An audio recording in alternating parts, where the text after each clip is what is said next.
Bonjour, je suis très heureux de vous retrouver pour vos nouvelles échappées belles. Aujourd'hui, j'ai décidé de vous emmener à la découverte d'une terre qui va vous surprendre et même vous émerveiller, la Lorraine. Alors en venant ici, je me suis lancé un défi, vous faire découvrir la vraie Lorraine. Parce que quand on pense à ce territoire, les clichés ont parfois la vie dure. Sans doute parce que l'histoire récente s'est écrite ici bien plus qu'ailleurs, qu'il s'agisse des 2 guerres mondiales ou encore de l'épopée industrielle. Mais vous allez le voir, la réalité est à des années-lumière des idées reçues. Allez, en route pour une parcelle de France magnifique, créative et où les gens parlent avec amour et fierté de leur lieu de vie. C'est parti!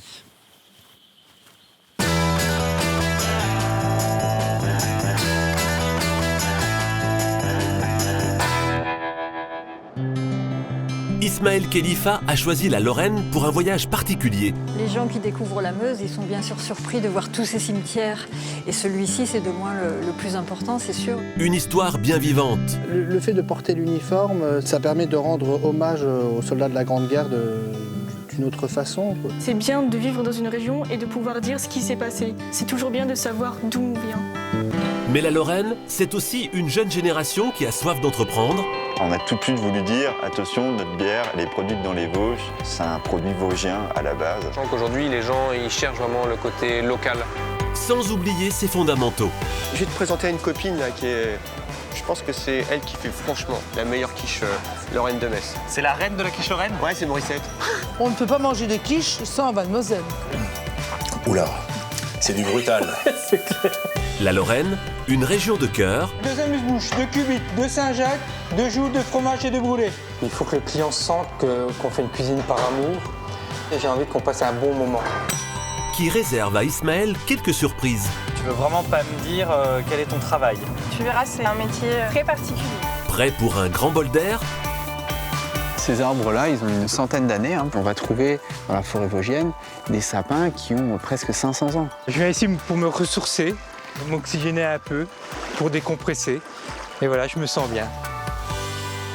Bienvenue en Lorraine! Mais pour Ismaël, cette découverte de la Lorraine va commencer dans les airs. Il a rendez-vous avec Patrick et son fils William, tous deux passionnés d'aviation et d'histoire. Ok, allez, on va freiner la maille et tout. C'est bon. Bonjour! Bonjour. Patrick, Patrick. j'imagine. Enchanté. Ismaël. William, Enchanté. c'est ça? C'est ça. Le père et le fils alors? Le père et le fils, dans la même association, voilà. La même passion, on va dire. La même passion, La vous même travaillez passion. tous les deux sur les avions. Tous les deux. Et vous devez mettre des étoiles dans les yeux des gens avec ces avions-là. Les férus d'aviation adorent voler sur ces machines-là, ouais. Il date de quand celui-là? Il a Alors quel celui-là, il âge? est 1941. Mais on ne volera pas avec celui-là aujourd'hui. Ah, on vole pas avec celui-là. C'est dommage parce qu'il est très beau. Ah, hein. il est très beau. Ce C'est vrai que c'est biplan, une belle machine. Non, nous, on va aujourd'hui voler avec le PT-26. Voilà. Le PT-26, c'est celui-là. C'est celui-là, voilà. Bon, il est pas mal aussi quand même. C'est une machine quand même assez unique puisqu'il ne reste plus que 7 au monde. D'accord, Voilà. il y en a une ici en Lorraine. Grâce En à Lorraine, vous. grâce à nous, et c'est la seule et unique en Europe. Et il s'appelle Spirit of Little Norway. Ouais, donc L'esprit de la petite Norvège. Tout à fait. En fait, c'est un avion qui a été repris après-guerre par les Norvégiens. Donc, c'était plus l'esprit de guerre, c'est l'esprit, voilà, on vole avec des belles machines, quoi. Je te laisse piloter, hein, je peux le faire, mais non, je plaisante. Il n'y a pas de souci. Je suis pas sûr qu'on revienne. Donc, attention, bien monter sur la boîte noire. Je vais passer devant. Ah oui, il n'y a pas beaucoup de place. Hein. Non. Et encore, c'est dans un avion américain. Ça aurait été un avion français, ça aurait été encore plus étriqué. J'aime beaucoup le manche en bois. Hein. Au premier, oui, deuxième. D'accord. Puis après, tu n'as plus qu'à raccrocher. C'est complexe comme ceinture. Non, hein. non, c'est pas compliqué. On est prêt à partir. Ok, très bien. William, tu peux brasser l'hélice?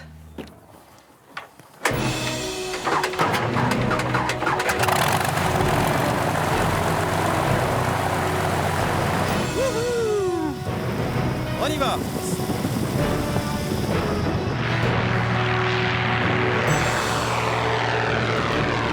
On peut fermer les verrières? Ok. Wouhou! Ah oui, ça monte. Ah oui, ah, ça bouge un petit peu plus, ouais. Oh là là! J'ai l'impression d'être dans les têtes brûlées, tu sais. Cette série qui se passait pendant la guerre du Pacifique, avec ces pilotes américains à bord de leurs petits avions de chasse. Là. Tout à fait. Ah, c'est magnifique. C'est vraiment très joli, ces petits villages. On sent que c'est une région agricole aussi ici. Oui. Hein. Beaucoup d'arbres fruitiers aussi. C'est la région de la Mirabelle. Eh oui. Oh, c'est une super région, regarde. C'est beau, c'est vert. On va essayer de prendre à droite. D'accord.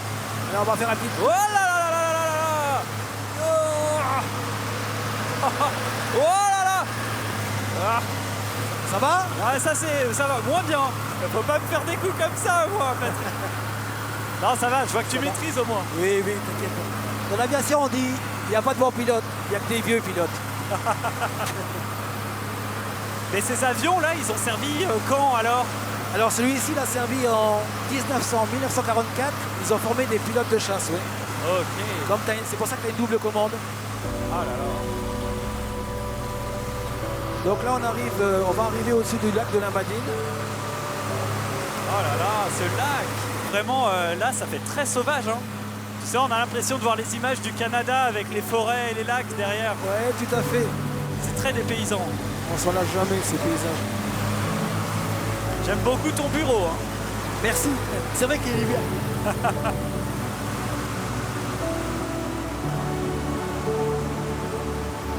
Donc là, on arrive sur le terrain de Verdun. Et oui, Verdun, c'était l'épicentre de la guerre de 14-18. Tout à fait. Là, on a le mémorial à gauche, l'ossuaire. Ah, c'est le fameux ossuaire de Douaumont, non? De Douaumont, tout à fait. Je dois y aller. Oui? Oui, je dois y aller pendant mon voyage. Comme ça, tu l'auras vu de haut. Ah ouais. C'est très émouvant. C'est une super expérience, vraiment.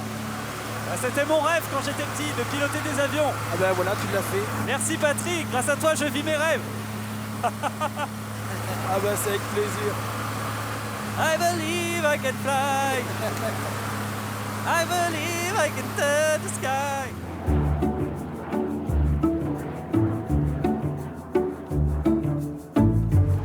Avec ses 700 km de voies navigables, distillées entre la Meuse, la Moselle et leurs affluents, la Lorraine est un véritable terrain de jeu pour tous les amoureux de la nature.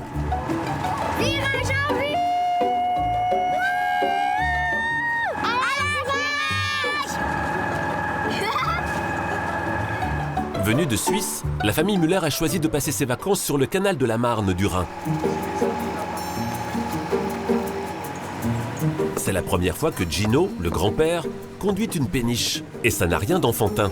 Ah, plus de gaz, je pense. Et là, t'es bon. Ah, mais ça va pas.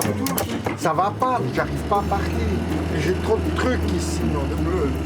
C'est l'arrière qui tourne, c'est pas l'avant. Donc, on est vite trop beau. C'est vert! Guidé par ses moussaillons, Gino explore les profondeurs du tunnel d'Arswiller sur plus de 2 km. En flânant sur ces eaux mystérieuses, la famille cultive le goût de la patience. Sur l'eau, il y a un contact différent avec la nature, puis c'est beaucoup plus calme. Ça va tout lentement, ça va à 10 km/h, même si c'est assez bruyant, parce que le moteur, il ronronne tout le long.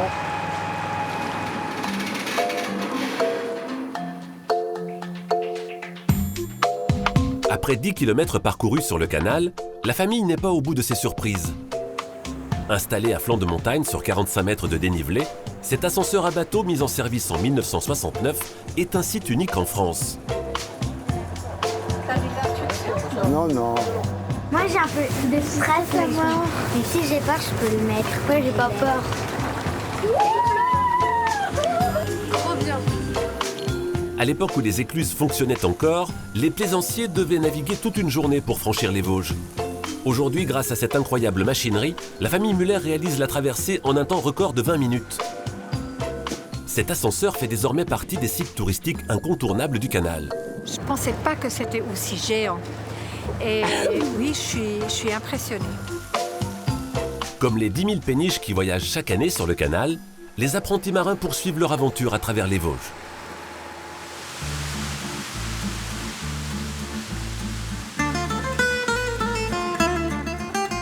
Malgré la disparition des écluses, les 17 maisons des éclusiers sont toujours présentes dans le paysage lorrain.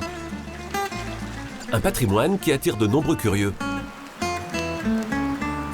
Si certains tombent en décrépitude, d'autres sont réhabilités. C'est le cas de l'écluse numéro 2, une guinguette à la bonne odeur de crêpes. Merci. Donc le moussac pour toi, la normande. Et bon appétit. Hein. Grâce à Valérie, la vallée reste vivante et animée.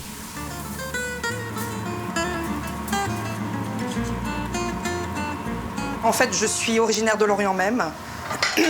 Et ça a été un concours de circonstances. J'ai appris qu'il y avait des écluses qui se libéraient. J'ai été invitée pour visiter cette vallée des éclusiers et j'en suis tombée complètement amoureuse. Nous y voilà. Ouais, yes, cool. Merci. Voilà. Merci. Bon appétit. Merci. Merci. Prix officiel de la vallée. Enfin, franchement, faire un truc comme ça à l'extérieur, c'est sympa. Ouais, puis c'est bien qu'il y ait un peu de vie dans cette vallée. Je peux pas être plus dans la nature. Je peux pas.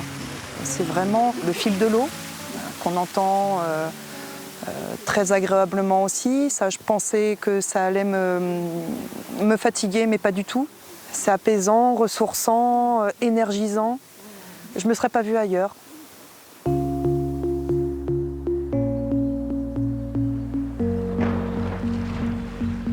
La Lorraine, c'est une mosaïque de canaux, mais aussi un dédale de lacs gigantesques. Paradis des plaisanciers et des pêcheurs, le lac de Madine offre une grande variété de possibilités.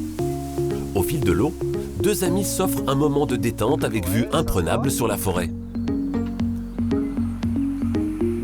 Oh, la lumière est exceptionnelle aujourd'hui. C'est mieux qu'un ciel tout bleu, hein. C'est beaucoup plus intéressant de faire de la photo avec des nuages comme ça. Fabrice est passionné de photographie. Grâce à son ami navigateur, il peut approcher les oiseaux au plus près sans les déranger.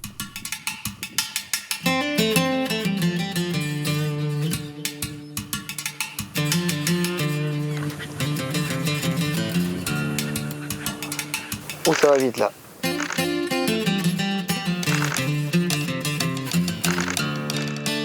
T'as vu Jean-Philippe, on voit une aigrette là, une aigrette blanche, une grande aigrette. Magnifique, ouais. Elle est en pointe là, elle est un peu à l'abri du vent, super oiseau.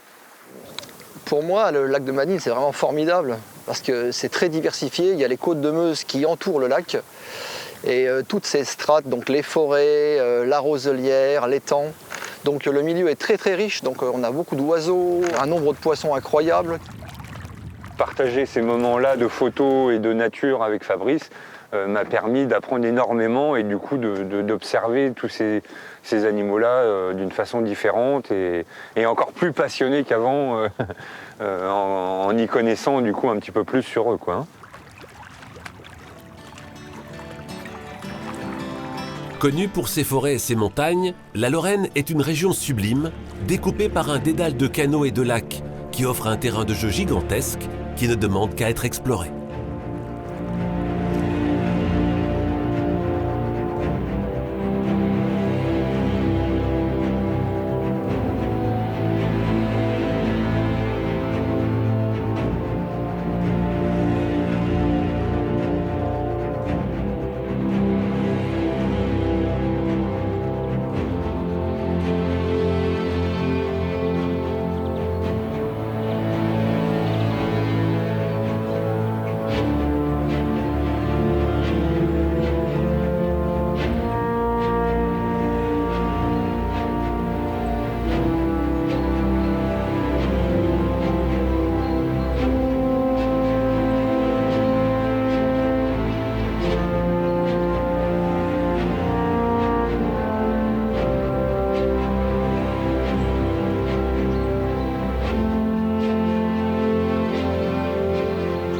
Bonjour Hélène. Bonjour Ismaël. Ça va? Très bien, et toi? Enchanté. Bah pareil. Je suis ravi de te rencontrer en tout cas. J'ai beaucoup entendu parler de toi. Merci. On m'a dit que tu étais la meilleure personne pour me faire découvrir cet endroit, Verdun et son histoire. Je ne sais pas si je suis la meilleure personne, mais bon, je pourrais sûrement te montrer des choses, ça c'est sûr. Bah écoute, moi je pense qu'on va déjà commencer par jeter un petit coup d'œil dans l'ossuaire.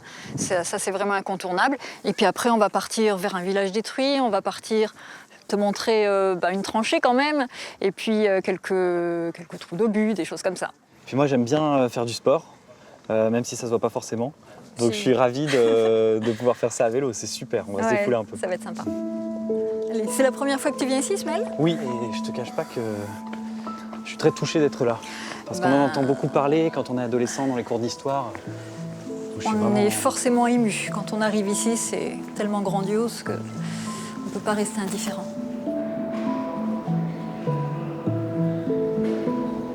C'est très impressionnant comme lieu parce qu'on se croirait dans une cathédrale, un peu dans un mausolée. Oui, c'est véritablement un mausolée. Ça a été construit juste après la fin de la guerre.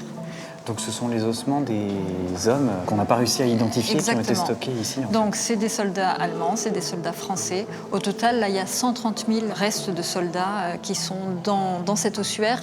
Et ils ont été rassemblés par secteur de bataille. Il y a 46 sarcophages. Et dans chaque sarcophage, en fait, il y a les ossements qui ont été retrouvés dans un secteur de la bataille de Verdun. Tu dis 130 000 victimes rien que dans cet ossuaire, mais il y a eu combien de morts à Verdun?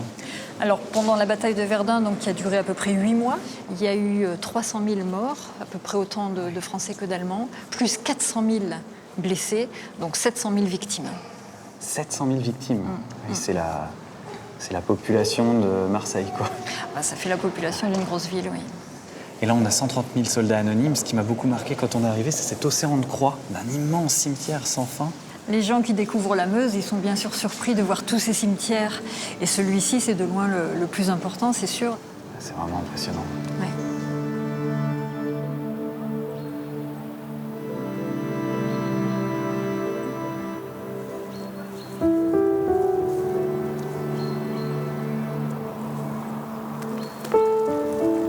C'est sportif le vélo.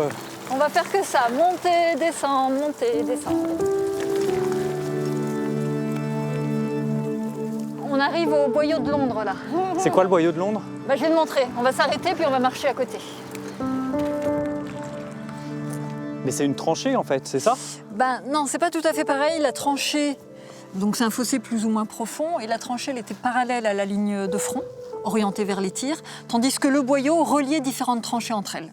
Et tous ces soldats, ils étaient cachés dans les arbres, parce qu'il y a beaucoup de forêt, là, c'est quand même très protégé. Ah non, en fait, il faut imaginer cet espace, il n'y avait pas du tout de forêt. Si tu veux, à la base, là, c'était des champs, bon, il y avait des vignes, il y avait des vergers. Et cette forêt qu'on a là sous les yeux, elle a été plantée après la guerre dans une zone qu'on appelait la zone rouge. En gros, c'est le champ de bataille de Verdun. Et dans cet espace, plus aucune activité n'était possible. Parce qu'il était totalement infesté d'obus et de munitions. Et donc, à part la sylviculture, rien ne pouvait se faire dans cet espace. La sylviculture, c'est l'activité du bois et Oui, de la forêt. C'est surtout des pins qui ont été plantés.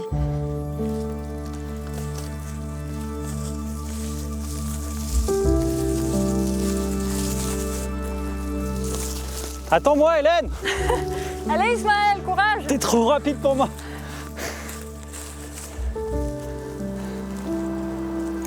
Hélène, tous les trous qu'on voit là, ce sont des trous d'obus? Oui, oui, bien sûr. Là, on est en plein milieu d'un champ d'obus. Et je sais pas si tu as remarqué, on voit de la ferraille aussi partout. On les voit bien, en tout cas, ici. Aujourd'hui, c'est sec. Tu imagines, quand c'était plein de boue, plein d'eau, les conditions devaient être vraiment très difficiles. Ça devait être l'enfer.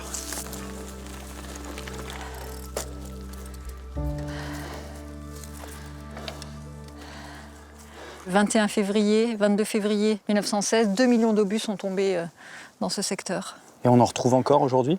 Oui, et ils sont encore en état d'exploser. C'est un peu dangereux parfois de marcher, il faut regarder où on met les pieds. Il y a une image qui me vient en voyant ce paysage, c'est que sur l'étagère de ma grand-mère, il y avait une photo de mon arrière-grand-père avec son matricule, tu sais, qui posait fièrement comme ça avec sa belle moustache. C'est des gens qui vivaient à 600 km d'ici, en Haute-Savoie, et qui sont venus combattre sur les terrains de la Première Guerre mondiale. Ils sont probablement passés à Verdun. Les 3/4 des poilus sont passés à Verdun. Donc beaucoup de familles viennent avec des documents d'ailleurs pour rechercher la tombe d'un grand-père. Ça, c'est assez émouvant, oui. Je vais te montrer maintenant un village détruit. Ok.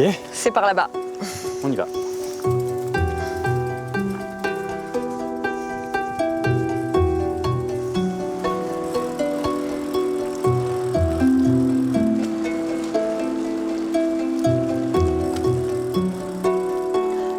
Alors ici, on est à Fleury, devant Douaumont. Ça veut dire qu'ici, il y avait tout un village?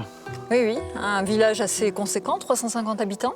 Et là, on est sur une rue matérialisée par cette allée en béton. Et je ne sais pas si tu as remarqué, on est passé devant des bornes. Oui, c'est vrai. Et chaque borne indique l'emplacement d'un bâtiment. Là, on est juste à côté de l'école. La mairie est derrière nous. Mais il ne reste plus rien du tout, quoi. Il y a une chapelle qui a été reconstruite dans chaque village.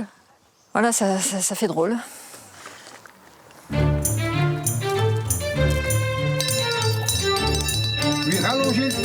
je vais rallonger le tir. Allez, on remonte en ligne.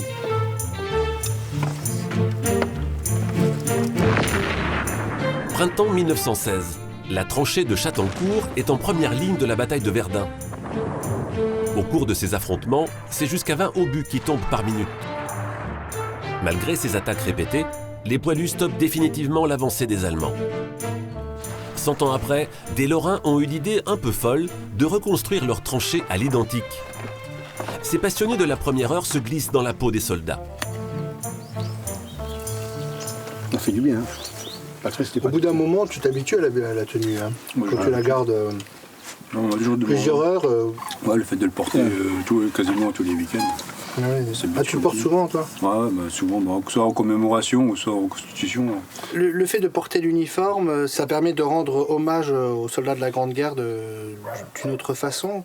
Tous les trois, on a des silhouettes typiques de 1914. On regarde sur les photos d'époque, on peut en retrouver un qui a une moustache seulement, un autre qui est un peu mal rasé, et un autre qui a une barbe de plusieurs jours. On ne sera jamais près de la réalité parce qu'il n'y a pas le bombardement, la peur, la soif.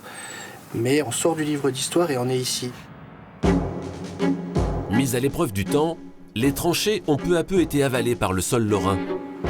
Grâce à la générosité des villageois, David et ses amis ont reconstitué ces 100 mètres de galerie à partir de matériaux de récupération. Alors les tôles, ce sont des tôles françaises réglementaires modèle 1915. On peut voir qu'elles sont impactées par endroits qui montrent l'intensité des combats. On a mis plus de 2 ans à réaliser cette tranchée. On s'est inspiré de documents et de photos d'origine que nous avons trouvés sur des brocantes ou sur Internet. Et donc on a pu se rapprocher au plus près de la réalité.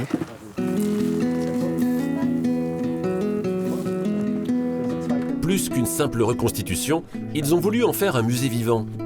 Avec Marlène, l'infirmière de la tranchée, les visiteurs ont rendez-vous avec l'histoire. Ce sont des objets qui viennent vraiment du terrain. Ça va du simple éclat d'obus, en passant par les restes de casques, les baïonnettes, les gamelles. Alors attention les enfants, parce que ça c'est un peu dangereux. C'est ce qu'on appelle les chausses-trappes. Celui-là, en fait, on va venir le placer sur les chemins fréquentés par les chevaux. Ils vont pas forcément se méfier, donc ils vont se blesser, ils vont se prendre les pattes dedans. Donc voilà, c'est pour les arrêter dans leur course. Alors, est-ce que tu sais ce que c'est que tu as dans les mains là? Une balle. Non, c'est ce qui va dans les interstices des fameux obus allemands. Voilà. Donc en gros, c'était comme si plein de fusils tiraient dans tous les sens. Voilà, c'est ça, exactement. Ça blessait les soldats. Il y en a encore pas mal sur le terrain. Si vous avez l'occasion d'aller sur des sites, restez quand même vigilants. Il n'y a pas d'accident tous les jours, hein, mais on n'est jamais à l'abri. Avec plus de 50 millions de tonnes d'obus lâchés sur Verdun, la campagne environnante renferme toujours les stigmates de la Grande Guerre. Les premiers gardiens de ce patrimoine sont les agriculteurs. La passion de David ne s'arrête jamais. Et dès qu'il a du temps, il fait la tournée des fermes pour alimenter la collection de sa tranchée. Salut David, et toi? Ah ouais, ça a été. Tiens, justement, j'ai retrouvé pour toi une queue de cochon et 2 fusées d'obus. Tordues par l'artillerie. Hein. Écoute, je te remercie, on montrera ça aux visiteurs. Il n'y a pas de quoi. Tous les ans, en travaillant les parcelles, on retrouve toujours des engins explosifs. Donc à ce moment-là, on prévient la mairie, la préfecture, et les démineurs viennent évacuer sur place les obus. Donc on travaille avec l'histoire.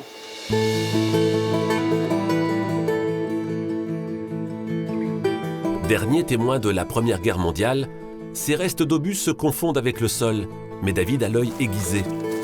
C'est un gros celui-là. C'est que des éclats d'obus. Hein. Les gueules cassées, c'est ça, c'est les poilus qui se prenaient ça dans le visage. Il foule ces anciens champs de bataille comme on part en pèlerinage.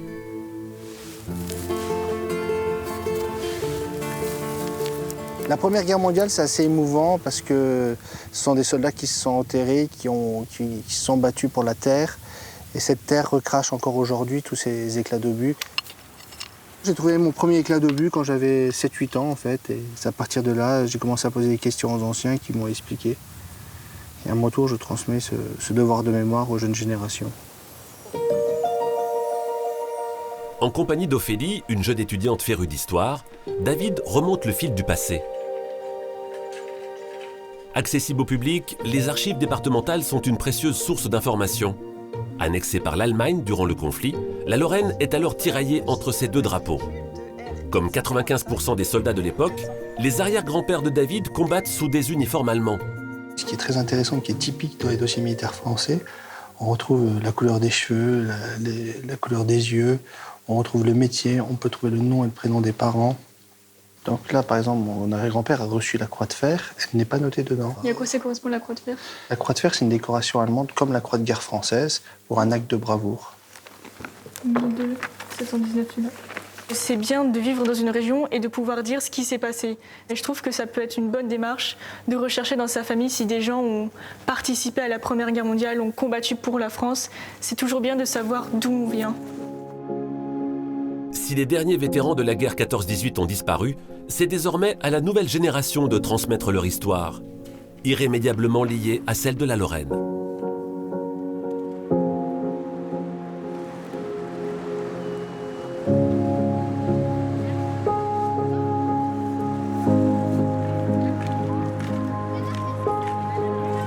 C'est mignon ce petit centre-ville de Verdun. Ouais, c'est vraiment sympa. Là, on est sur le quai de Londres. Et tu vois, ça longe la Meuse. Ah, la Meuse, c'est le fleuve qui traverse la ville. Ouais, qui traverse la ville et qui traverse tout le département de la Meuse. Et ça donne un petit air de plaisance à la ville de Verdun, c'est agréable. Bon, ce petit tour en vélo, Ismaël, ça a dû te creuser quand même. Ah, j'ai super faim là. Ah bah écoute, ça tombe bien. Je vais te présenter ma sœur et notre activité.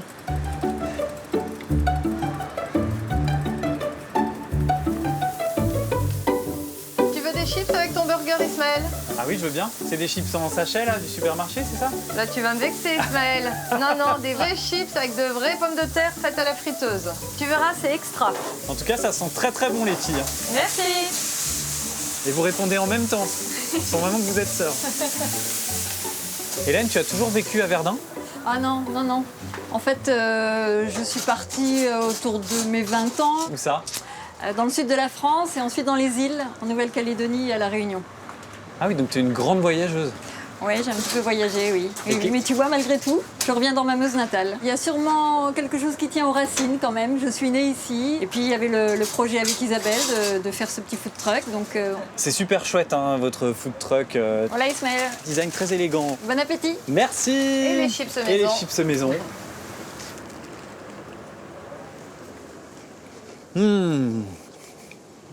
C'est délicieux. Et le brie de Meuse, incroyable. Ah oui. Hélène, vraiment, un super merci pour la journée. Bah, j'ai adoré aussi, Ismaël. C'était vraiment sympa de t'accompagner. Puis maintenant, tu connais le chemin. Bah, je reviendrai. Super.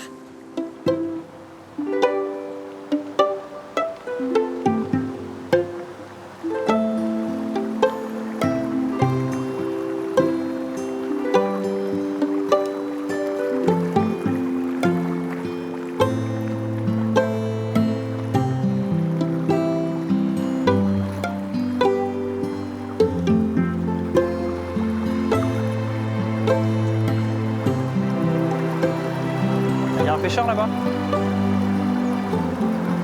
Bonjour. Ça mord?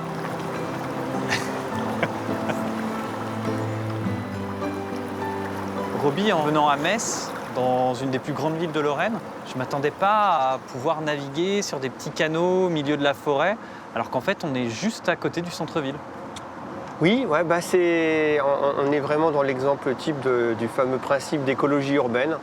On a la nature en pleine ville, mais vraiment la nature.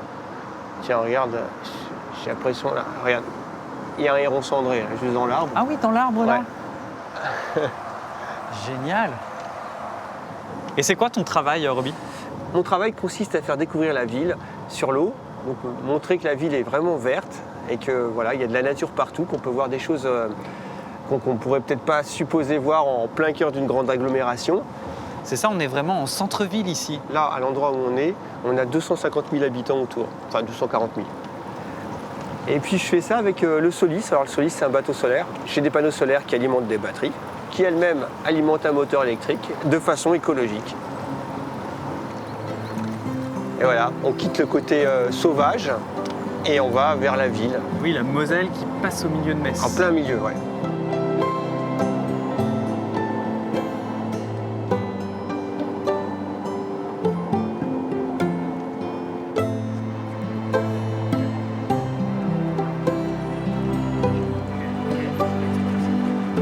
Donc voilà la fameuse gare de Metz. Ouais, un lieu emblématique de la ville. On est dans le néo-roman. Ça date de l'époque où une partie de la Lorraine était allemande. Ah donc là, c'est vraiment l'influence allemande sur la ville, quand les Allemands ont pris le contrôle de la région. Voilà, ils se sont retrouvés chez eux et puis c'était l'Allemagne et il y a eu un mélange de styles architecturaux. Elle est marrante cette statue là, dis donc, le guerrier comme ça qui t'accueille. Les Allemands ont représenté Van Hassler, c'est un héros prussien. Et en 1918, on redevient français, on zappe la tête et on met un Gaulois. En 40, on devient allemand, on remet Hassler. En 45, ça devient français et là on met Roland. Mais c'est qui ce Roland? C'est Roland de Roncevaux, le héros de la chanson de geste, la chanson de Roland. Ah ok, donc c'est un des premiers héros français. Voilà. Roby, tu me fais vraiment découvrir une ville que je trouve super joyeuse, avec ses façades jaunes. Ça a des petits airs d'Italie-Metz aussi. C'est une ville qui se réinvente depuis toujours. Et puis là, maintenant, ça commence à se savoir. Les Messins sont de plus en plus fiers. Donc on arrive à une ville attractive, vivante, pleine de surprises.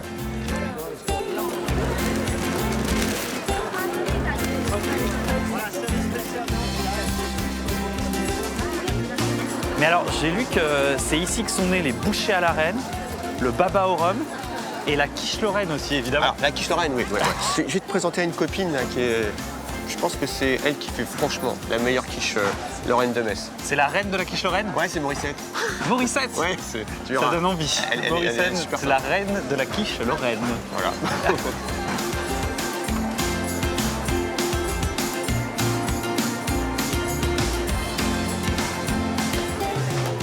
Bonjour Roby. Ça va? Ça va bien Roby? Je te présente Ismaël. Morissette. Oh, bah Ismaël, bah voilà. Enchanté. Super. Et moi, je suis une quiche absolue en cuisine. Donc j'aimerais bien que tu m'expliques comment on fait de la quiche lorraine. Ah bah écoute, regarde, et en plus, regarde. Hey, franchement, c'est pas beau ça. Faut donc ça, c'est sentir. le lard que tu utilises pour mettre dans ta quiche. Je le fais du bon lard lorrain. Ah oui, ça sent bon, dis donc. Il est fumé, il est beau, il est magnifique, il est bien épais. Il visse là, il évolue, c'est normal. Quand tu as des lardons sous plastique, t'es tranquille, ça évolue. Ah, ça bouge pas. Parce que là, ça évolue, c'est bien. Ça vieillit. On peut bien vieillir aussi. C'est pas faux. C'est pas mal aussi, voilà.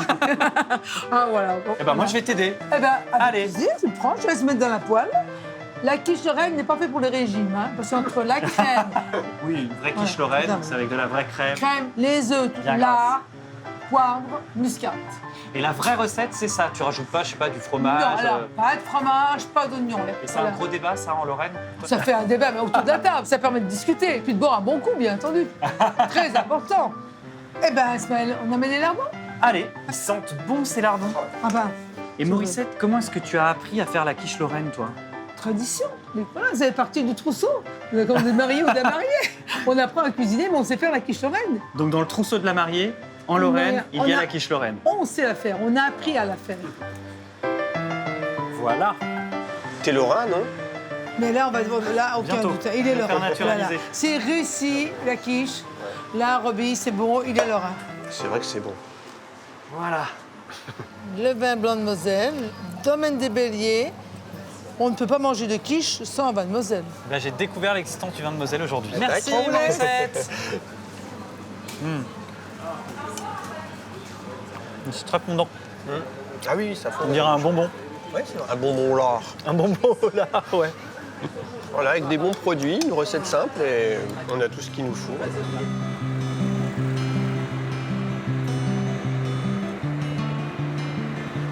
Ah, bah, après la quiche, séance fitness, 350 marches.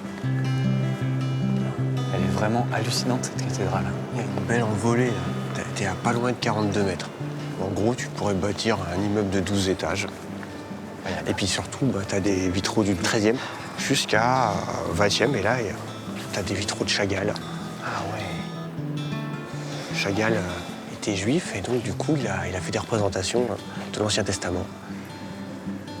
C'est très, très beau.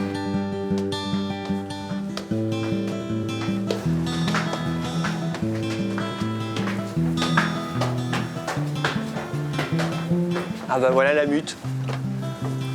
Waouh. Ça, c'est la grosse voix du bon Dieu, Dixit Paul Verlaine. Elle est énorme, cette cloche. Ouais, il y a 8,5 tonnes. Et voilà, on est sur le toit de Metz. Ah ouais, c'est magnifique. Ça va? Pas trop le vertige? Pour tout admettre, si. Ah bon. J'ai toujours le vertige. Moi aussi, j'avoue. Alors là, tu vois, tu as la Moselle, Nancy, le nouveau centre Pompidou. Ah, le centre Pompidou, c'est le musée qui a ouvert en 2010, Ouais, c'est ça? Il a boosté l'image de Metz, là, superbe. Et puis bon, tu as l'Allemagne, le Luxembourg, là, sur... Les voisins. Les voisins, ouais, voilà. On voit bien qu'on est au cœur de l'Europe, là. Voilà, tout à fait, ouais. Tu m'as fait un beau cadeau, Roby. Ben, ouais. Parce qu'on n'est pas très nombreux à monter ici, j'ai l'impression. C'est plutôt... ouais, on est vraiment des privilégiés. En tout cas, Roby, je te remercie beaucoup pour la visite que tu m'as fait faire dans la ville. Et ça me donne vraiment, vraiment envie de revenir et de découvrir tout ce qu'il reste à voir à Metz. Et il y a beaucoup. Avec plaisir, Ismaël. En Lorraine, en ville comme à la campagne, les talents culinaires ne manquent pas. Et parmi les chefs cuisiniers qui s'y sont fait un nom, il y a Hervé Kuhn. Depuis 15 ans, cet enfant du pays tient les cuisines d'un des établissements les plus réputés des Vosges, les Jardins de Sophie. Nougat. Allez. Quand il n'est pas derrière ses fourneaux, Hervé aime par-dessus tout venir se promener non loin de son restaurant, au lac de Longemer. Je viens ici pour me ressourcer, m'oxygéner un peu, pour décompresser. Quand vous voyez ces vallons là avec encore un peu de neige et ces nuages qui sont embrumés comme ça, c'est paisible.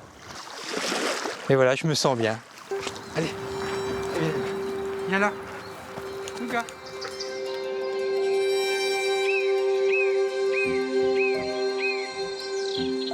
Dans le calme des forêts vosgiennes, le chef cuisinier vient chercher la solitude et quelques idées. La nature, ça va me faire penser à des saveurs, des odeurs, avec l'humidité qui ressort de la terre. Des fois, une branche, un morceau de mousse, ça peut me faire penser à une idée, d'un feuilleté ou penser à des émulsions d'herbes, de choses comme ça.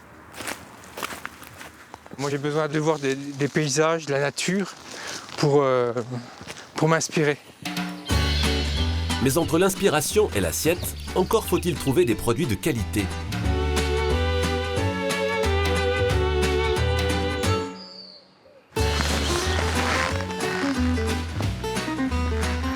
Salut Yannick. Comment va? La forme? Oui. Yannick est colombiculteur. Ouais, c'est clair, ça accueille un petit peu de vent. Et les pigeons, ça va? Oh bah la forme, hein. Dans ses volières, 900 couples de pigeons qu'Hervé cuisine toute l'année. Une viande tendre et goûteuse dont raffolent les clients. Je te montre des jeunes. Il y a des tout petits là. Ouais, là, tu vois là. Il y a déjà, Ah ouais. il y a déjà 4-5 jours, 5 jours. Ouais. Donc celui-là, il a 3 semaines et demie là. Ouais, donc ça sera dans ma commande alors la semaine prochaine.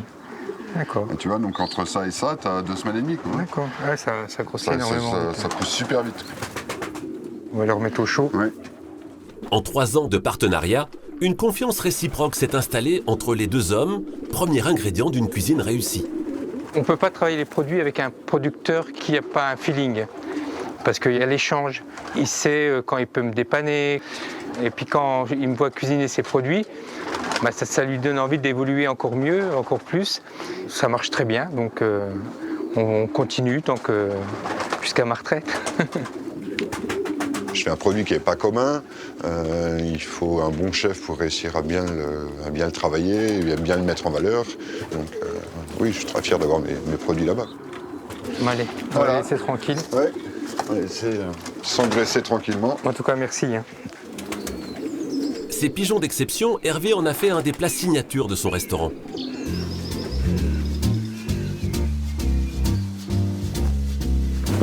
Perché sur les hauteurs de Xonrupt, l'établissement est une référence dans la région. Hervé y concocte une cuisine gastronomique, simple, raffinée et centrée sur les produits locaux. D'ailleurs, même au travail, ces sapins ne sont jamais bien loin. Comme ça, j'en profite d'être toujours dans mes Vosges, même si j'y suis pas. Mais du coup, on peut les enlever là. Parce que ça va se gorger de tout le gras, après ça va être... Sous les ordres du chef, toute une brigade s'active midi et soir. Avec depuis 6 mois, une nouvelle recrue, son fils Corentin. 2 amuse-bouches, 2 cubites, 2 Saint-Jacques, 2 joules de fromage et de brûlés. Hervé, lui, n'a pas eu la chance d'être formé par son père. Avec force et caractère, il s'est formé tout seul et a conquis ses galons de chef cuisinier. Donc on y va pour 6 marbrés, un pot-au-feu et un rien. Pigeons aux asperges d'Alsace et aux morilles, ravioles de crustacés, gambas à la plancha, dorade royale au beurre salé. Des plats élaborés où le produit doit garder toute sa saveur.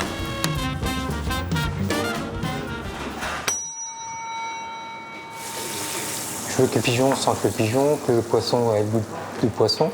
Donc c'est vraiment une cuisine du terroir, authentique, traditionnelle, qu'on revisite et que je trouve bonne.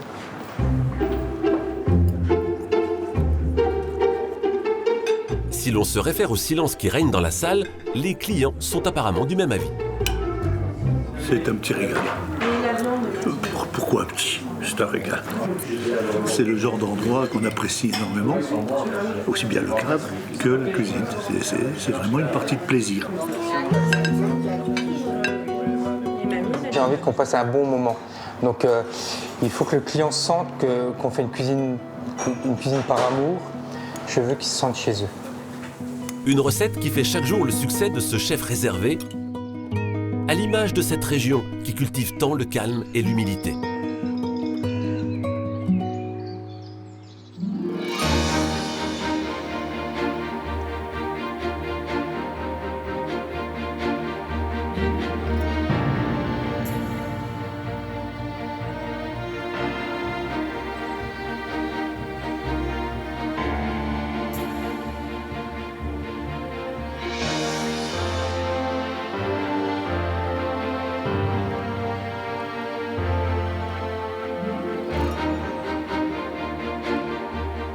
Bonjour.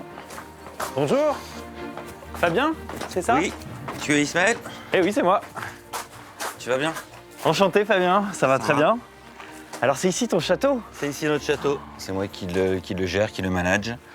Je vais pouvoir te montrer ta chambre. En tout cas, je suis ravi de dormir dans un château. C'est la première fois que ça m'arrive. Je vais te montrer ça. Ok. Viens.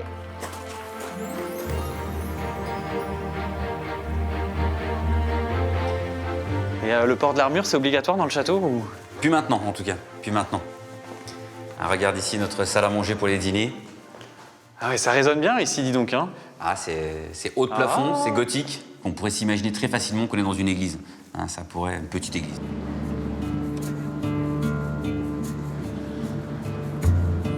Alors aujourd'hui, on va aller aux étangs de la Chaussée. Ils font ce qu'on appelle la pêche au filet. On va dans l'eau et ils tirent les filets pour faire ressortir le poisson, permettre de le trier.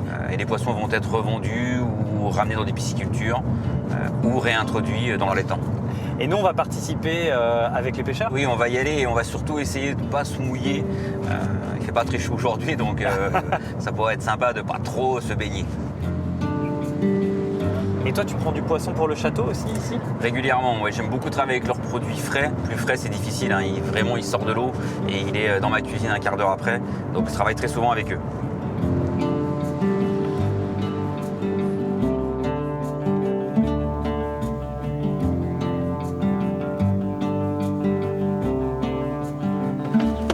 Voilà, nous sommes arrivés à la chaussée. Nous sommes arrivés aux étangs. C'est très calme. Ah, c'est superbe. Ah, c'est super calme. C'est vraiment la grande nature. C'est très grand en plus. On voit rarement des grands espaces comme ça. 300 hectares, ça fait beaucoup de. Hein. On va aller se changer, on va aller se mettre en tenue peut-être. Allez. Nous attendre. Allez. Allons mettre les cuissardes. Alors, pour l'instant, on peut se changer là, il n'y a pas trop de monde. Après, tous les gens vont arriver. Hein. Il y a beaucoup de gens, de touristes, de promeneurs du secteur qui viennent là et qui vont venir voir quand on va tirer les filets. C'est vraiment la tradition locale. Il faut réussir à les mettre, hein. Presque. Ouais. Ah, ça te va très bien. Ouais, c'est ça. On sent que tu es plus habitué que moi. Une. Mais, attends. Et voilà. Parfait. Fin prêt. La collection automne-hiver de cuissardes, l'étang de la Chaussée. T'auras peut-être le premier prix, peut-être. On va essayer. Allez, allons-y. Bonjour. Bonjour. Ça va? Ismaël, enchanté. Enchanté. Je te serre la main. Oh, merci de nous accueillir. Qu'est-ce qu'on va faire maintenant? Là, ce qu'on va faire, on va prendre le filet, on va l'installer pour pouvoir tirer dans le chenal pour récupérer un maximum de poissons. Bon, on va retrousser nos manches alors. Oh, ça ira là. Là, c'est pas violent, là. Il est confiant. Ouais, il est confiant, ouais. On installe le filet? Allez, on installe le filet. On a intérêt à assurer, Paul, parce qu'il y a du monde qui nous regarde là. Ah bah, ils sont là aussi pour nous voir, Ouais. pour voir le poisson qui sort. Hein. C'est le but. Hein. Il y a tout le temps du public qui vient comme Tout ça le temps, pour cette grande pêche? Ah, tout le temps. Tu m'étonnes que 15 personnes, c'est pas trop parce que le filet est déjà bien lourd. Oh là, on s'enfonce de plus en plus. On va pouvoir traverser là. Donc là, on va aller tout droit. D'accord. On va suivre les roseaux, après on va redescendre. D'accord, on monte, ouais. Ouais. On va tirer en fait chacun de notre côté. D'accord, on amène le filet comme ça, d'accord. Vous êtes super agile, c'est très dur de marcher là-dedans.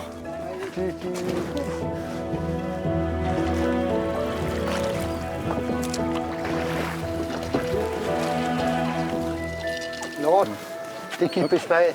Comme ça? Ouais, voilà. Super. Ah oui, on est bien harnaché pour tirer là. Et le bout de bois, il sert à t'équilibrer. Très bien. Sinon, tu...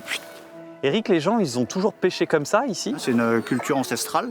Donc, et on maintient cette culture ancestrale, donc c'est-à-dire on est harnaché comme des chevaux et on tire le filet à dos d'homme. Bon bah je te suis, hein. C'est toi mon guide. C'est toi mon guide. Vas-y, tire. Oh. Faut être costaud pour faire votre boulot, les gars. Top.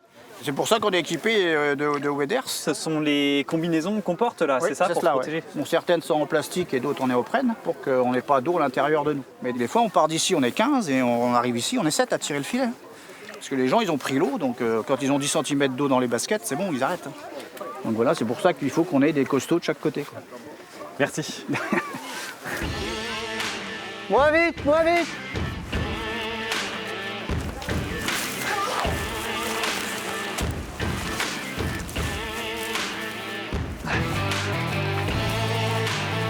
Ça fait une bonne séance d'abdos, Eric, en tout cas. Ah, pas.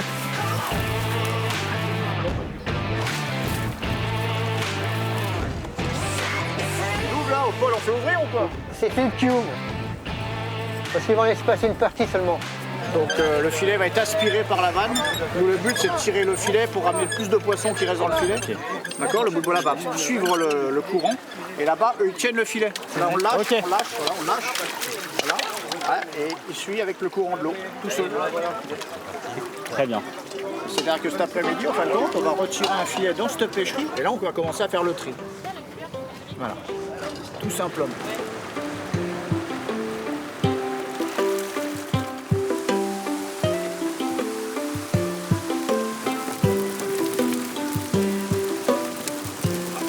Ah oui, c'est avec la mousse un peu.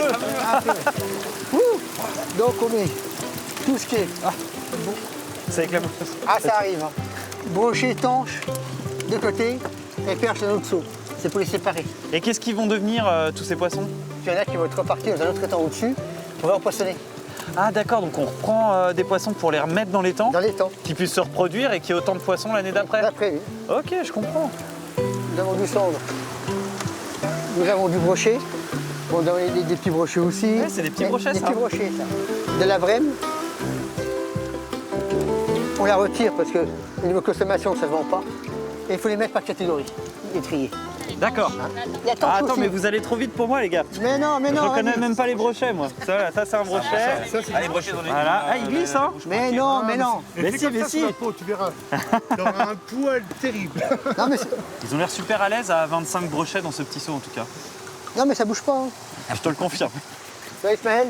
Ça va, ça va. Ce qu'on a trié là, nous on le met ici. Ah, d'accord. Allez, salut, les gars. Ça sera des poissons qui seront pour consommation l'année prochaine.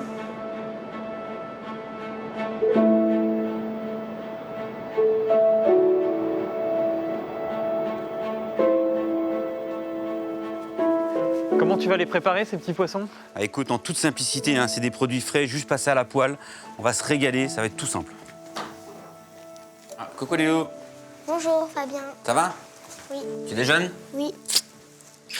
Ah, Lilou, je te présente Ismaël. Lilou? Donc Lilou, ma belle-fille. Enchanté, Lilou. Moi, c'est Ismaël. Lilou, elle grandit au château avec toi? Ah, Lilou, elle est toujours avec nous, elle connaît super bien le château. Et ça te dirait qu'on se fasse un petit cache-cache? Comme ça, tu me montreras toutes les cachettes secrètes dans le château. D'accord.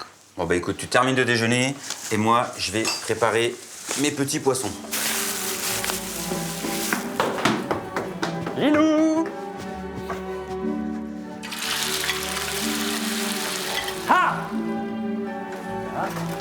Lilou! Elle s'est cachée où?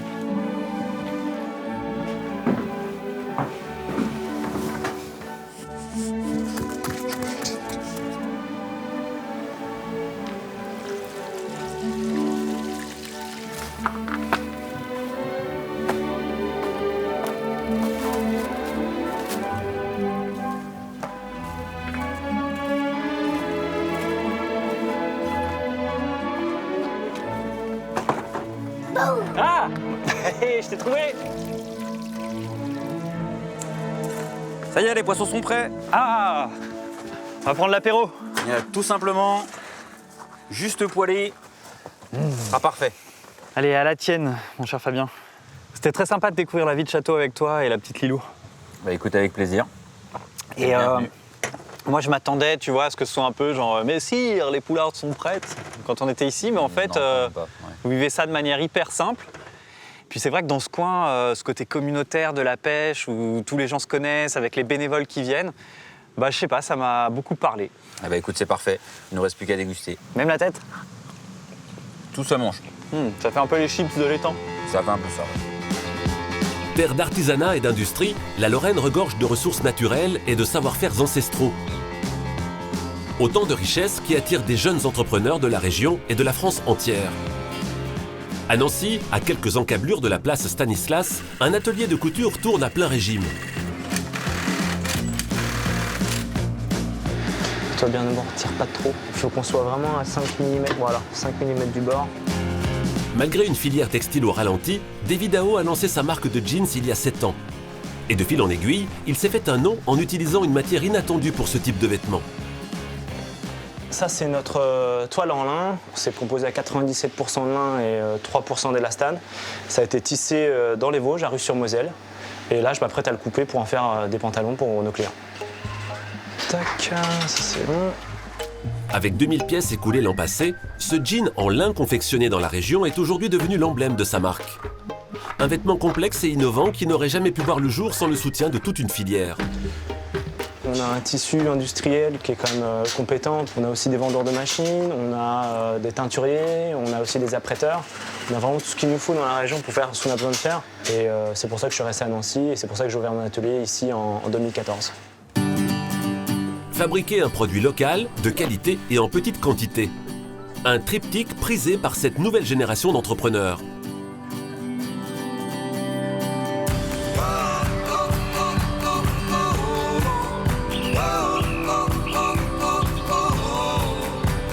Dans le sud de la Lorraine, au pied du massif des Vosges, Damien s'est lui aussi lancé dans la création d'entreprises.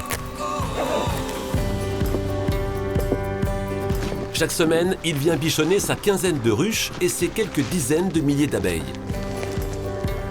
On a vraiment de la chance, elles sont très très calmes. Alors là, on va juste vérifier l'état de la ruche. Donc là, c'est des pontes. Et puis là, on voit des traces de miel à gauche.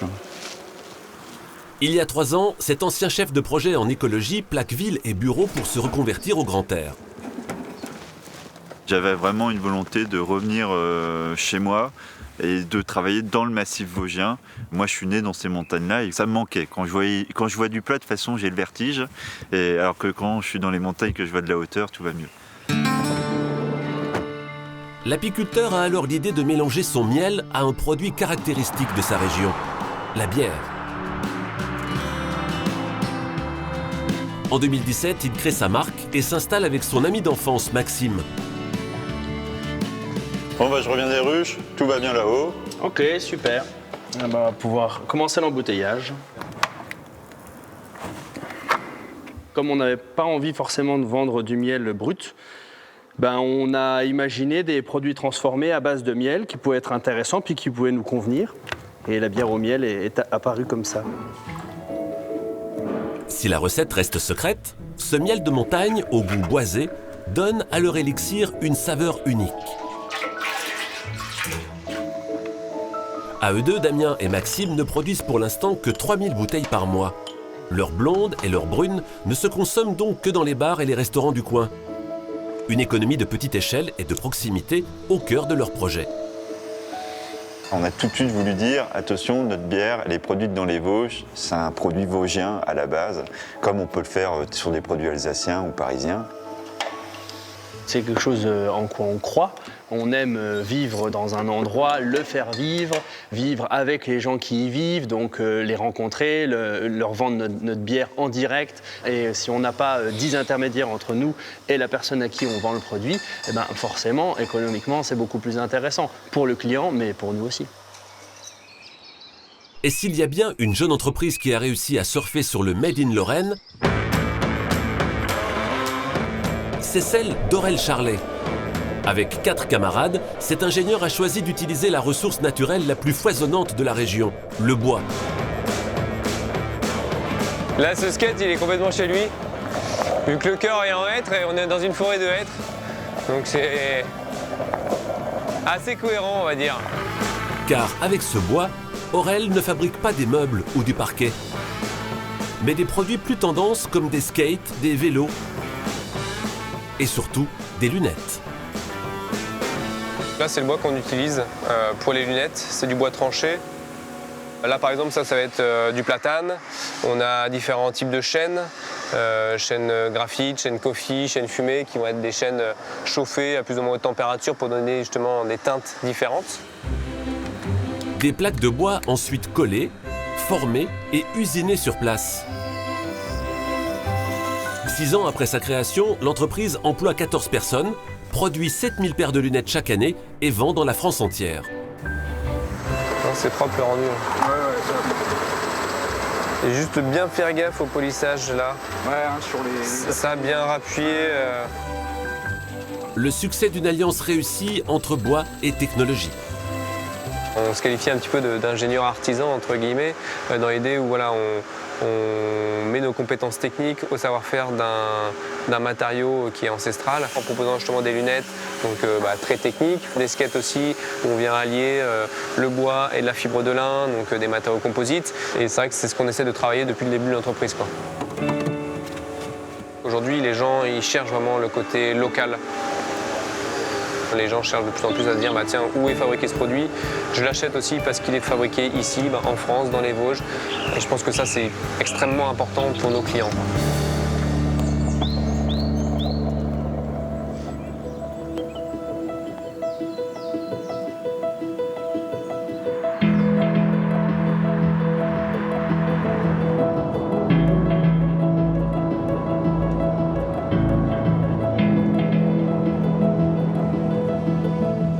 Coralie, c'est encore loin là où tu m'emmènes? Non, plus que quelques kilomètres. Et tu veux vraiment pas me dire quel est ton travail?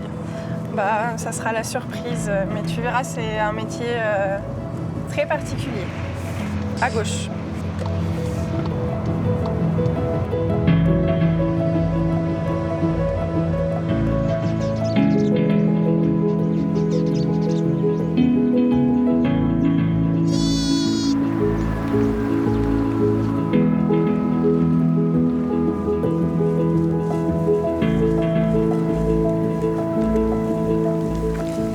Voilà, du coup, bienvenue au parc animalier de Sainte-Croix. Donc mon métier, comme tu voulais le savoir tout à l'heure, je suis soigneuse animalière. Soigneuse animalière. Oui. Donc c'est toi en fait qui nourris les animaux, qui t'en occupes quand ils sont malades. C'est ça. Et ce parc, il a été créé quand? Donc il a été créé en 1980 par Gérald de Saint-Ger, qui adorait la faune européenne et qui a voulu la faire découvrir aux habitants des environs. Et là, ce matin, on va commencer par aller nourrir les cerfs. C'est super, ça.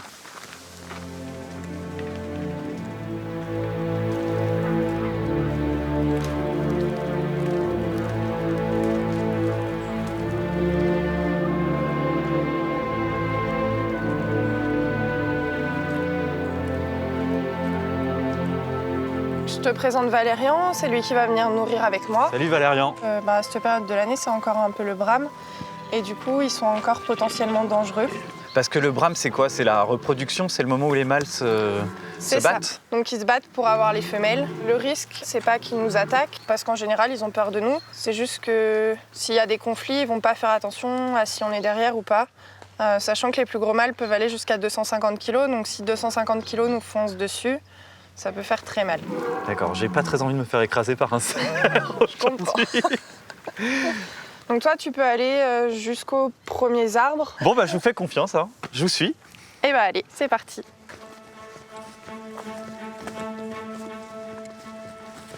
Donc voilà, tu peux rester à ce niveau-là à peu près. Ça.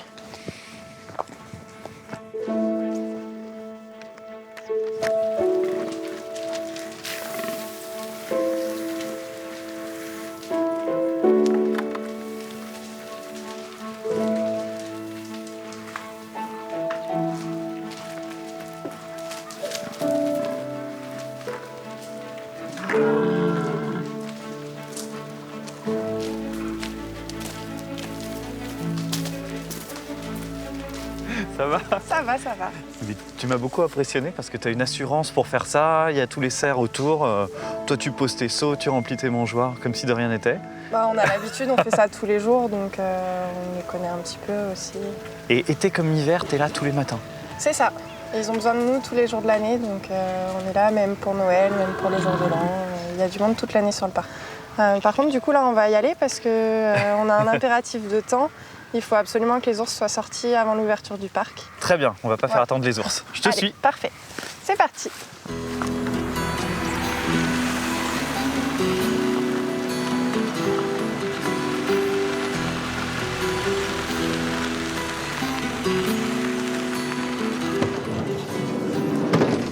Donc voilà, je te donne le seau, je vais te laisser faire. Merci bien. Ah, c'est moi qui vais nourrir les ours? Oui. Alors, il n'y a aucun risque parce qu'ils vont être enfermés dans leur box quand nous, on ira dans l'enclos. Bon, ok.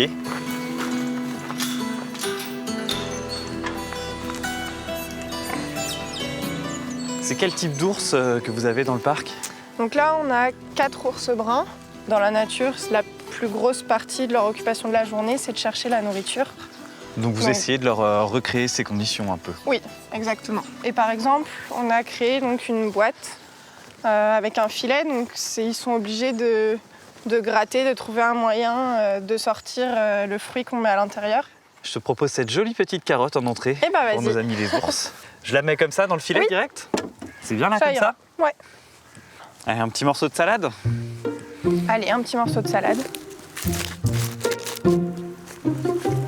Bah, sous les troncs si tu veux. Allez.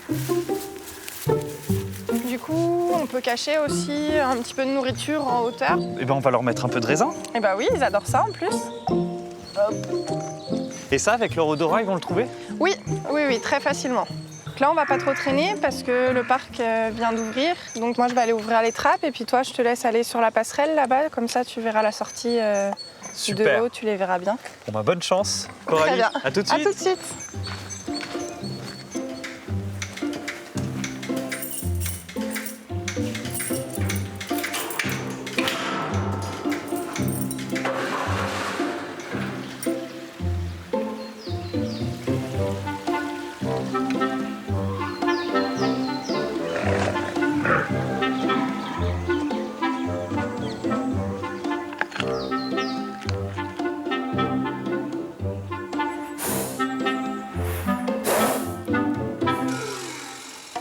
Alors Ismaël, ils te plaisent mes ours? Ils sont beaux, c'est clair. Et qu'est-ce qui t'a donné envie à toi de travailler comme soigneur avec ces beaux animaux? Alors depuis toute petite, j'adore les animaux. Et pour mes 25 ans, ma famille m'a payé un voyage où je voulais. Et j'avais très envie de faire un safari en Afrique. Et quand je suis rentrée de là, je me suis vraiment dit qu'il fallait que je travaille avec les animaux parce que ça a toujours été ma passion. Donc j'ai commencé à me reconvertir. Mais tu faisais quoi avant? Je travaillais dans une usine en tant que manutentionnaire. Et donc en fait, tu es passé de la manutention, tu charges des camions, travail manuel dans ton usine, au grand air avec les animaux, quoi. Oui, c'est ça. Après, voilà, le métier de soigneur, c'est quand même relativement physique, donc sur ça, ça n'a pas trop changé. Mais c'est vrai qu'être en plein air et puis avec les animaux, c'est quand même bien, bien mieux. En tout cas, quand on les voit comme ça, du haut de leur, je sais pas, 200-300 kilos, c'est vrai qu'on comprend pourquoi on a quitté l'enclos à un moment. C'est mieux. Franchement.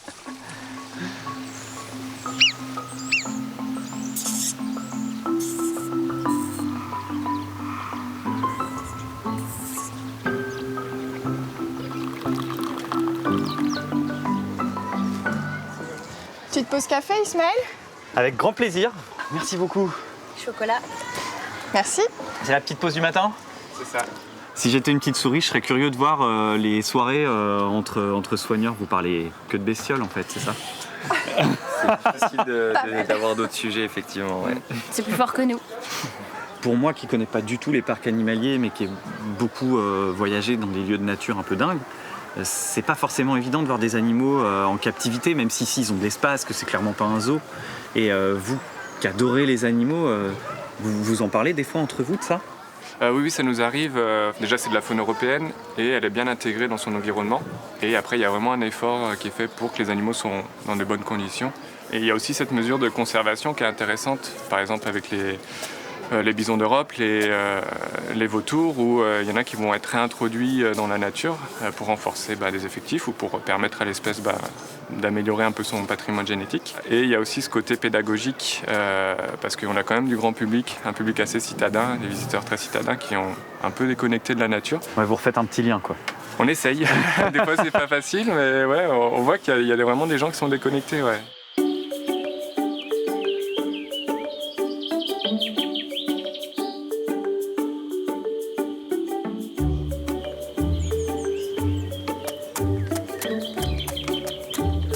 Bon écoute, je te remercie beaucoup pour tous ces moments qu'on a passés ensemble. Et puis surtout, continue de transmettre ta passion, tout ce qui te tient aux tripes, parce que t'es jeune, t'es pétillante. En tout cas, je me souviendrai longtemps de notre rencontre et vraiment, c'était top. Merci, c'est très gentil. J'ai passé une très bonne journée avec toi aussi. Merci beaucoup. Tout au sud de la Lorraine, au-delà des plaines, jaillissent les crêtes et les vallées des Vosges. Nées d'un effondrement géologique il y a 65 millions d'années, ces montagnes couvertes de forêts et de lacs paisibles sont le joyau du territoire. Situé au carrefour de 5 départements, le massif offre des paysages grandioses.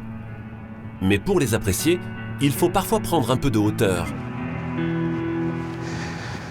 C'est une des plus belles périodes pour voler, parce qu'on a encore un peu les restes de l'hiver sur les plus hauts sommets. Bon, on va se mettre là, non? Depuis 30 ans, Denis déploie les ailes de son parapente au-dessus des Vosges.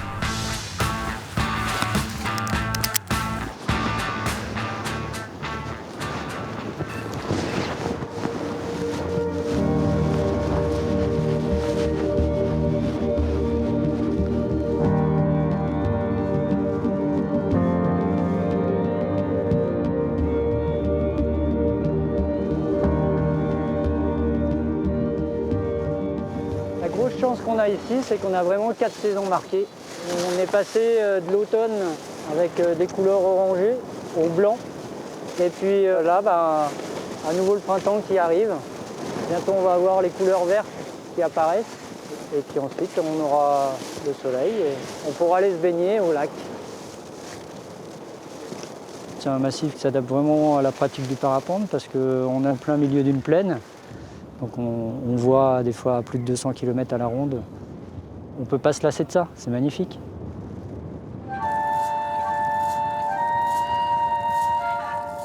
Dans les Vosges, si certains ne peuvent se passer du ciel, d'autres ne peuvent se passer de la forêt. Comme Eric, adepte de sylvothérapie. C'est très calme. On a l'impression d'être seul au monde. Sapins, épicéas, hêtres et autres chênes recouvrent 60% du territoire des Vosges.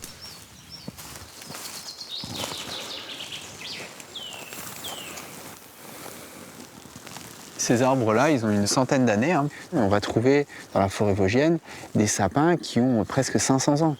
Cet exercice-là, le fait d'être au contact des arbres, au-delà de faire un câlin à un arbre, c'est bien s'imaginer qu'il y a un flux de vie qui est à quelques millimètres de nos mains et qui a une force absolument incroyable qui circule à travers cet arbre.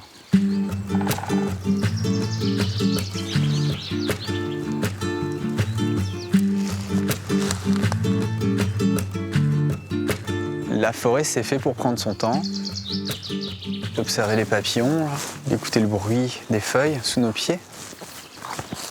Ça va nous rassurer, ça va nous apporter des petits bonheurs tout simples de la vie.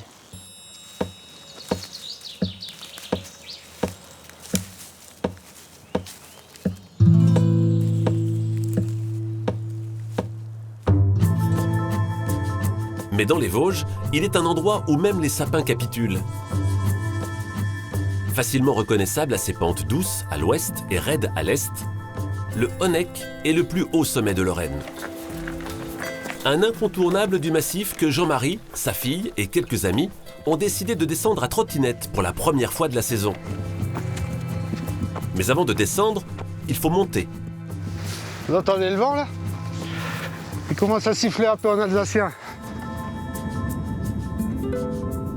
La maison qu'on voit là-haut, c'est le sommet du Honeck. Là, on est à 1250 mètres, 1280 exactement. On va monter à 1363 mètres. Il n'y a pas un matin comme un autre. Le climat fait que c'est très rapidement changeant. C'est souvent très très beau, mais c'est parfois très très rude. Allez! Ça se mérite une descente.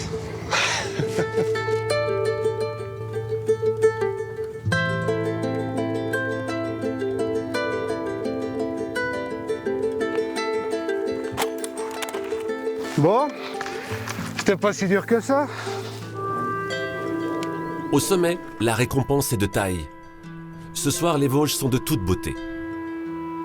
C'est la chaleur du soleil, la journée qui donne cette petite brume. Ça donne un paysage très bucolique, très reposant, très agréable.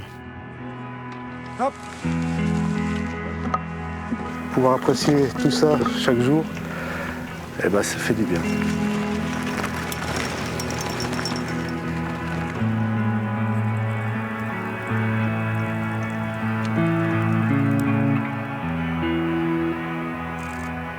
Enfin arrive la récompense. Une descente magnifique le long du massif vosgien, avec comme horizon la splendeur du coucher du soleil.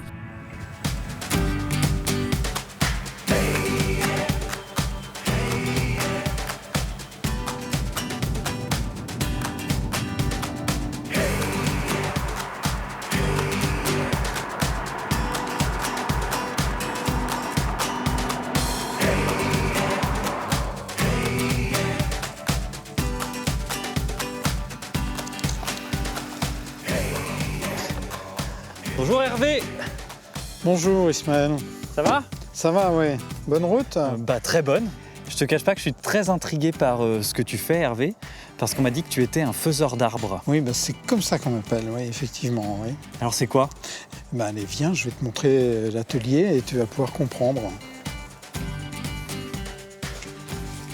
C'est ici que je stocke les branches que je vais couper dans la forêt. Et après, je reconstitue des arbres. Ça, par exemple, c'est une de tes œuvres? Oui, ça, c'en est une qui va partir, qu'on va charger tout à l'heure, et qui va aller au Palais du Gouvernement, à Nancy.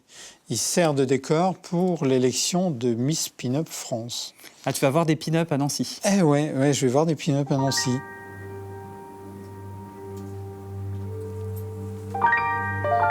Et tout ça, c'est artificiel.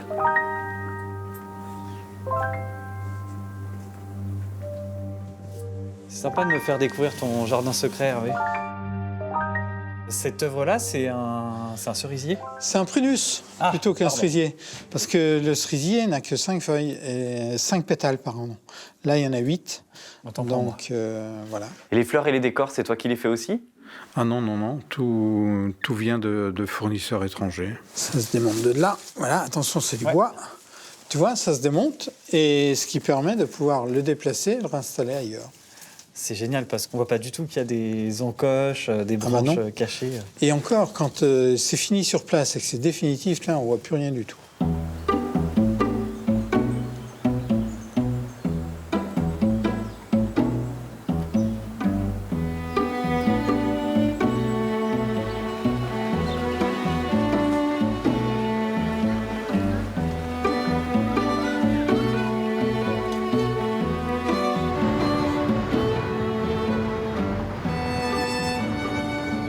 Hervé, Nancy, c'est une ville créative. Ça fait partie de ces villes où il se passe toujours quelque chose au niveau artistique. Oui, il y a toujours quelque chose, dans la mesure où on a 288 métiers d'art en Lorraine, avec 1200 personnes, 1200 artisans d'art. Donc tu ne te sens pas tout seul? Ah, je suis pas tout seul, ouais. Et là, on va aller déposer tout ça pour le concours des pin-up? Oui, on va finir la décoration pour les pin-up. Tiens. Voilà, on monte ça Merci. au premier étage. Allez, c'est parti.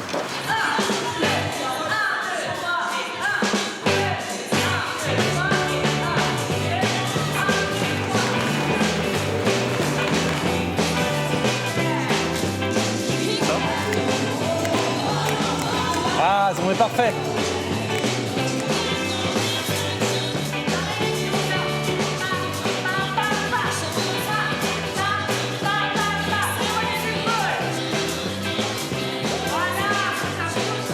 Bon, allez, Hervé, on y va, on a un arbre à monter, nous. Allez, on y va.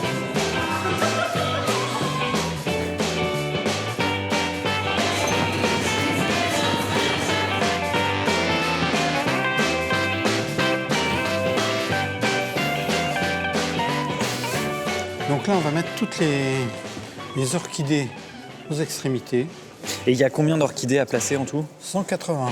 180? Ouais. Mais il y en a pour 4 jours, là. Ah, mais non, ça va aller vite, tu vas voir. Voilà. Voilà, ici. On est tout bon? C'est bon? Je te passe la branche. Je vais finir tout seul, profite de la ville. Tu as la place Stanislas à côté et va voir mon pote Nicolas Génaud.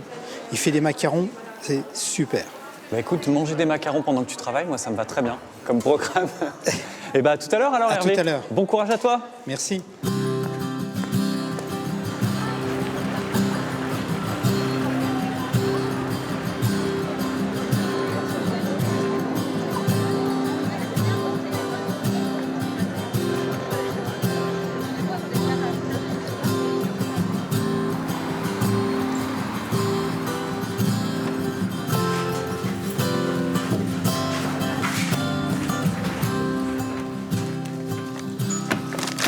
Bonjour. Bonjour. Nicolas. Oui. Ismaël, enchanté. Ah, enchanté. Je viens de la part d'Hervé. Ah, notre cher Hervé. Très Il bien. m'a dit de venir ici pour acheter des macarons en me disant que c'était les meilleurs macarons de tout Nancy. Mais il est gentil. C'est une spécialité du coin? Oui, oui, c'est une grande spécialité. L'origine, le vrai, c'est celui-là. Voilà. C'est uniquement un macaron à base de sucre, de blanc d'œuf et d'amandes de Provence. Si tu veux, je peux te montrer une petite partie du secret. Ah, parce qu'il y a un secret dans tes Ah, macarons. absolument, absolument. Bah, je veux bien Voilà. découvrir comment tu travailles, ouais. Hein, allez, viens, on va au labo. Voilà mon labo. Le secret, il est ici. Alors, je te montrerai simplement comment on dresse, mais naturellement, comment on le voit derrière. Le reste, la fabrication de la pâte et tout ça, ça c'est top secret. C'est-à-dire que tu es le seul à avoir le droit d'aller derrière ce rideau pour Exact. préparer les macarons. Exactement. Et tu es le seul détenteur du secret. Exactement. Voilà. Mais elle est écrite quelque part, cette recette, ou c'est tout dans ta tête? Elle est écrite nulle part. Écrire, c'est déjà divulguer. Donc, non. Je te laisse Allez. pâtisser, moi j'allais derrière le rideau. Ah non, pardon. non, Ismaël. Tu vois, j'aurais essayé. Hein. Oui, oui. Donc là, ben, tu vois, j'ai fait ma fameuse pâte, là. Et puis là, donc je vais la mettre dans ma poche.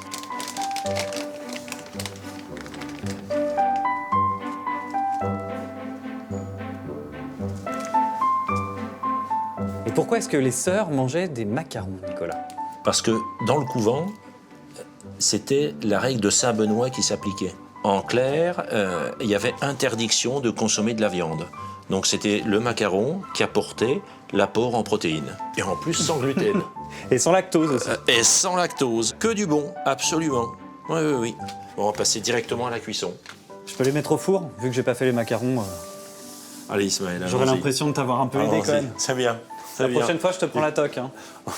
Vas-y, je t'en prie. Et puis maintenant, on est parti, voilà, pour un certain temps. Ah, tu veux pas me dire combien de temps? Même ça, j'ai pas le droit de le savoir. Ah non, parce que ça fait aussi partie du secret. Bon, bah écoute Ismaël, hein, pendant que ça cuit, et comme tu es un bon copain d'Hervé, justement, il m'a laissé il y a quelques semaines une petite bouteille de goutte. Mais c'est Voilà. quoi la goutte? C'est de la gnôle, quoi. Oui, oui, Ah ouais. c'est de l'eau de Voilà. vie. Tu veux que je boive ça en pleine journée comme ça? Oui, mais on va pas se faire de mal. Hein. Bah, je vais être beau au concours des Miss Pin-Up, moi. Allez. Bah, la tienne, écoute. Hein. Bon, santé. Et toujours avec modération. Je te le confirme. Hein. Oula, c'est du brutal. C'est clair. Bon, Ismaël, on va voir si les macarons sont cuits. Et puis on va passer à la dégustation. Le verdict.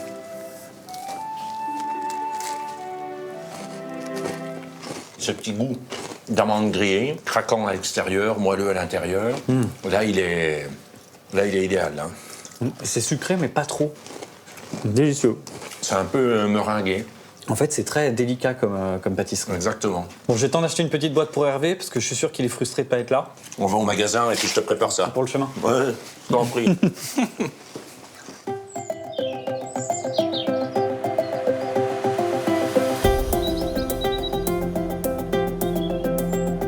À la frontière luxembourgeoise, le long de la Moselle, en véritable sentinelle du passé, quelques monstres d'acier se dressent encore. Ce sont les vestiges des hauts fourneaux.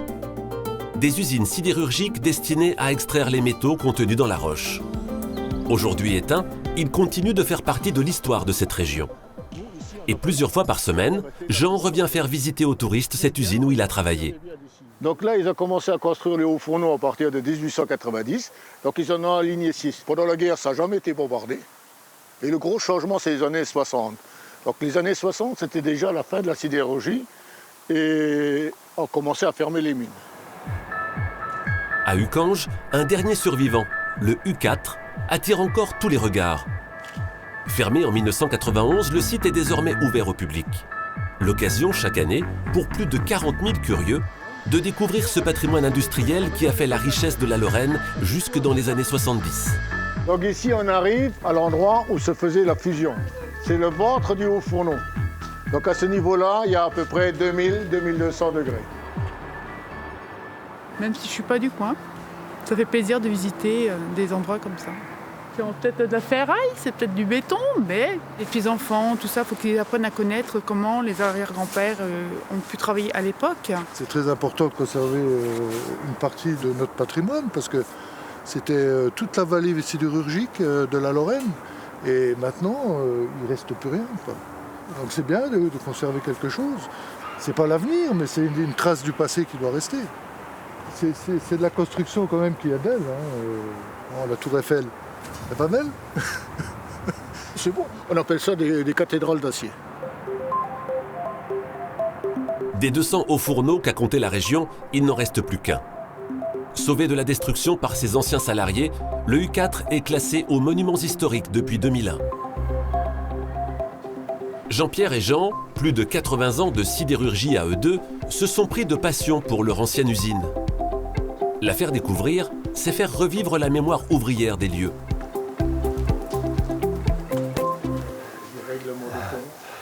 C'est un collègue que je connais bien qui a écrit « Qui c'est le plus beau ?» C'est Mimo. C'était son surnom, Mimo. C'était bien son style. Et quand il est venu là, il a dit « Ah, c'est moi qui ai marqué ça ». Puis là, il a commencé à pleurer. Vous voyez, c'est des gens qui reviennent, ils ont mis du temps, ils n'ont pas fait leur deuil de l'usine, et puis ils reviennent au bout d'un certain temps, il faut quand même qu'on aille voir.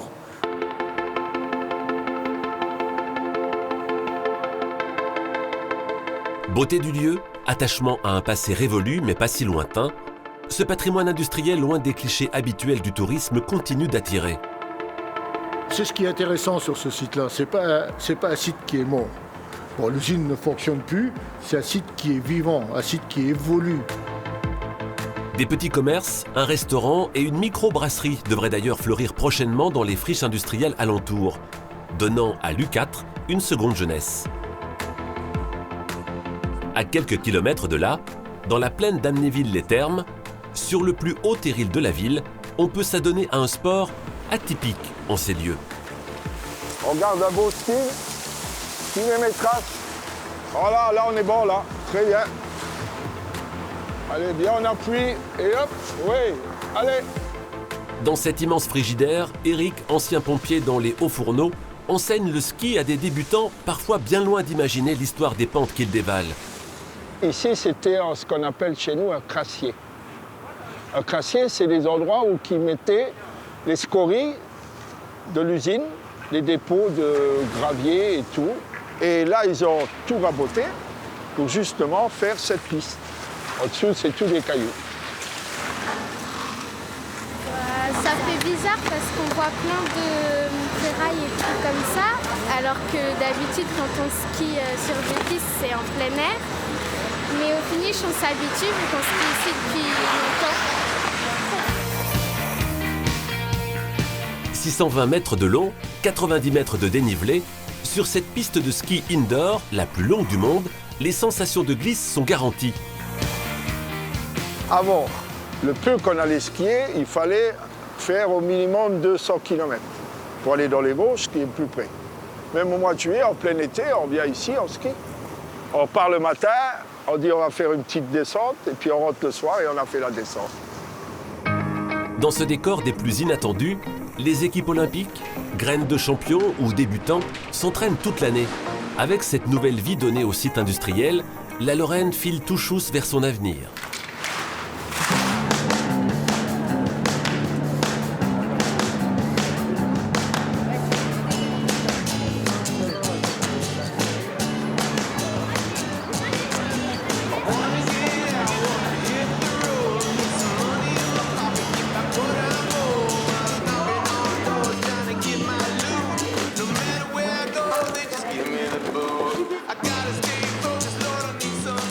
Voilà tes macarons, Hervé.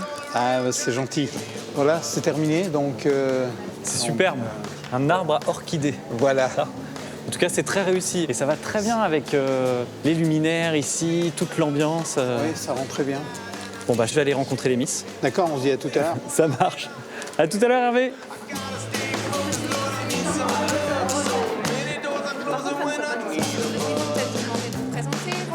Bonjour, bonjour. Je vous dérange, non? Pas du tout. Bon, c'est un peu intimidant d'être là, il n'y a que des filles, je suis le seul garçon. C'est pas grave. Bah, enchanté, je m'appelle Ismaël. Bonjour, Ismaël. Ah, vous êtes superbe, hein. Tout avec vos écharpes là. Hein. Vous venez de toute la France en fait? C'est ça? Tout à fait. Et ce concours, c'est une plongée dans les années 50 Oui, c'est vraiment un bond dans le passé. Il y a vraiment en ce moment un réel engouement dans tout ce qui est rétro, vintage. Les gens ont envie de, même s'ils n'ont pas connu, ils ont cette nostalgie du passé. Et quand ils nous voient à notre contact, ils ont forcément le sourire. Et nous vivons comme ça au quotidien. C'est vrai, vous vous habillez toutes comme ça au quotidien? Vraiment? Bon, pas trop stressé, tout va bien? Un petit peu, hein. Je vois que là, on n'est pas très à l'aise. Bon, bah, j'adore vos costumes, moi. Non! Oh! Alors, on dit surtout pas costume. Costume, c'est quelqu'un qui se déguise. Pour nous, c'est vraiment des vêtements qu'on chine, qu'on trouve dans des friperies, dans des greniers de grand-mère. Pour nous, en fait, c'est péjoratif de dire costume. Bon, bah, je m'excuse platement. J'adore vos tenues. Elles sont magnifiques.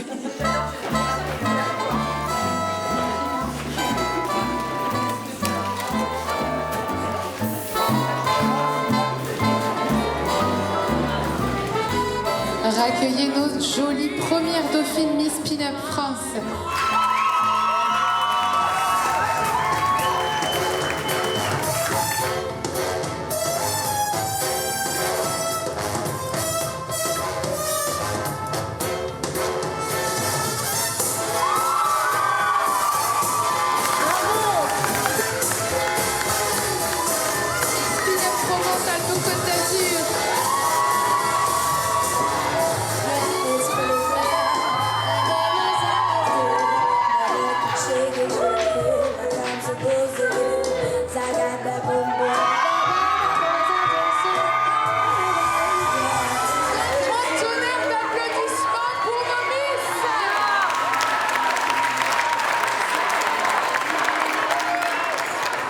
Miss Pin-Up France 2019, Anso!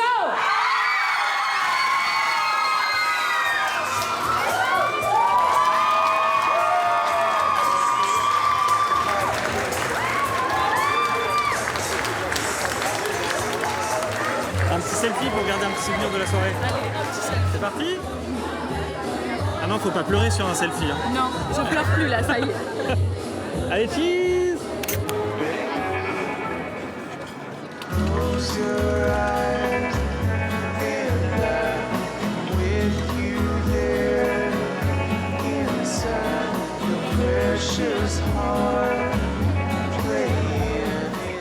Je ne pouvais pas terminer mes échappées belles en Lorraine sans prendre un bain de soleil sur l'emblématique place Stanislas de Nancy.